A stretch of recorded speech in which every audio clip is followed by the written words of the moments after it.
The Illustrated London News carried a picture sketch of what the creature and his contemporaries supposedly looked like, including even the animals they would have domesticated.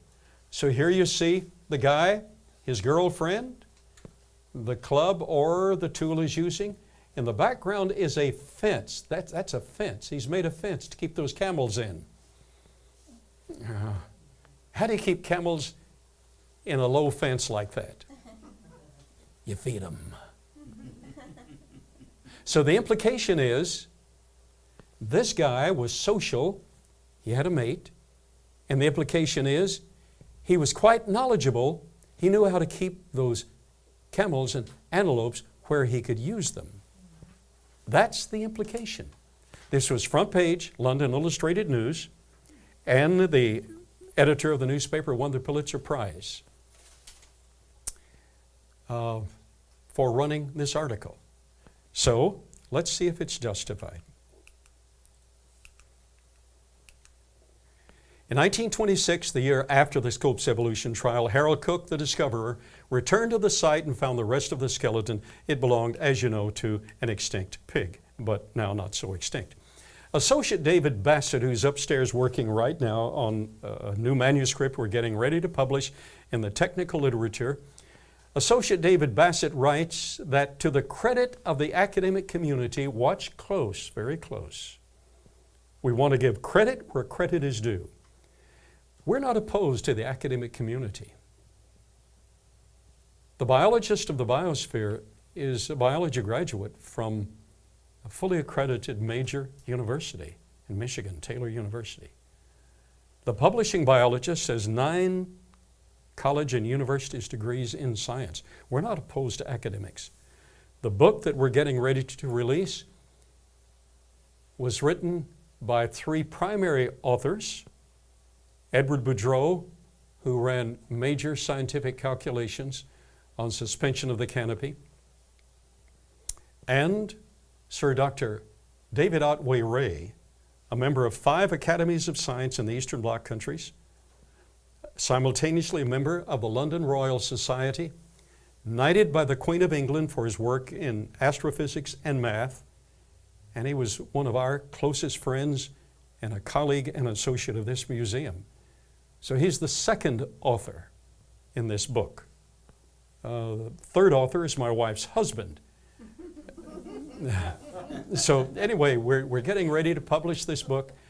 They did the math, I did the original research on the concept, and they were able to verify it scientifically and academically. So we're not against academics at all, and we're getting ready to publish this book, which should make a few waves. It has to do with the rakia, the Earth's original crystalline canopy, and the biblical record as substantiated by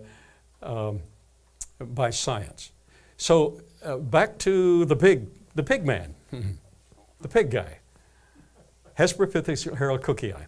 Associate David Bassett, who's upstairs working on this, that to the credit of the academic community, and we're for the academic community, we're not criticizing them for being academics, we just want them to be honest. And all the class said? Amen. And all the class said, Amen. Amen. They published The True Identity of Hesperopithecus haroldcookii, was first released as a 1.5-page article by William K. Gregory entitled, Hesperopithecus, apparently not an ape nor a man, in the prestigious journal Science on December the 6th. Read that date for me, please. 1927. But the truth was known in 1923. And it was used in the trial in 1925. Why wait until 1927 to publish on it? Is there an agenda in the background to make sure the imagery is adopted by the public at large, thinking that it is a justified ape man? Therefore, evolution is true? Well, let's see. This was followed by editorials and headlines in major newspapers, such as London Times and the New York Times. All right, so they finally got around to the guy on the street and the teacher in the classroom. By the way, most of the teachers do not know these facts. The latter, New York Times, even put the news of Nebraska man's demotion on the front page. Shortly afterward, the British journal Nature printed on January 28th. Read that date for me, please. 1928. Well, months later. A month and 3 years. I thought news was old if you waited till the next day. Seems like there's an agenda going on. A 16-line paragraph on Hesperopithecus' downfall, albeit in the back pages. Okay, at least they did it, so technically they can say, why, we divulged the story. Yes, after the agenda was realized. What's this? A technical disclaimer relating to the Nebraska man as being in the human lineage was issued. However, the mass propaganda served to build a mindset of man descending from lower life forms. It served its evolutionary purpose. Here is an image of the descent of man that has been displayed. I was in Fiji a few months ago. This image is in their public evolutionary text. It's published around the world in all basic educational systems. It begins with, on the left, Ramapithecus, who has been totally found to be academically simply an orangutan. Then Australopithecus, which has been found to be Australopithecus, simply an ape. And then up here, Homo habilis, just a few fragments belonging to nothing.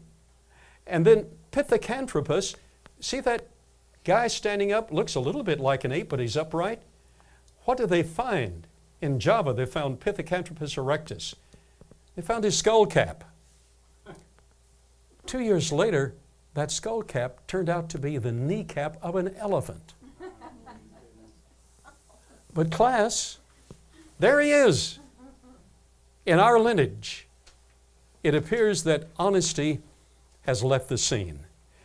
Then, of course, here we are with Neanderthalensis, but right in the middle, look at that guy.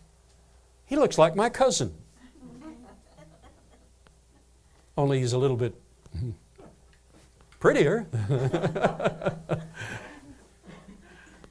What's his name? NASA guy at the front. Rich, can you read that from where you are? Looks like Hesperopithecus. Hesperopithecus?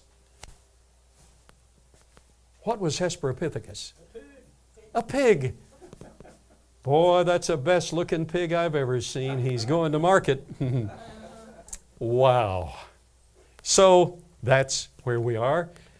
But I had my own television program for 11 years. I retired, had 7 million viewers each evening, once a week. I retired from that to go live streaming because you can pick that up on your telephone at any time. Plus, I retired from that. That cost me so much money to produce the program, and there was nothing coming from it. I was in hopes we could have the biosphere online by then, and in the biosphere we'll have at least 4 cameras. We have the privilege of embracing the truth. So in that biosphere, and David Lyons is playing a key role in that biosphere, we will have 4 cameras. So no matter where you are on Earth, from your cell phone or computer, you'll be able to pick that up 24/7 and watch the experiments being run in that biosphere.